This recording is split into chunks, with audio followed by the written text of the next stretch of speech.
எந்த ஒரு காரியத்தையும் எந்த ஒரு விஷயத்தையுமே துவங்குறதுக்கு முன்னாடி விநாயகரை கும்பிடணும் அப்படின்னு சொல்லி நம்முடைய முறை, நம்முடைய ஐதீகம். ஏன் அப்படின்னா வீட்டில் ஒரு விநாயகருடைய திருவுருவம் ஒரு படம் இல்லை அப்படின்னா கூட கொஞ்சோன்னு மஞ்சப்பொடி எடுத்து பிடிச்சி வச்சோம்னா அவரும் பிள்ளையார் தான். ஏன்னா பொதுவாக ஒரு எச்சிலோ எச்சமோ தெய்வத்துக்கு படைக்கக்கூடாதுன்னு சொல்லுவோம். ஆனால் பசுவினுடைய எச்சம் என்று சொல்லக்கூடிய அந்த பசு சாணத்தை பிடிச்சி வச்சோம்னா அவரும் விநாயகர் தான்.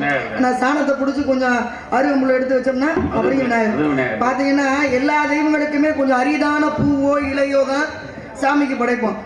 ஆனால் விநாயகருக்கு மட்டும் பார்த்தீங்கன்னா ரொம்ப எளிமையாக கிடைக்கும். அரளி பூவு, எருக்களம் பூவு, அருகம்புல், இது எல்லாமே மிக மிக எளிமையாக கிடைக்கக்கூடிய பொருள் எது.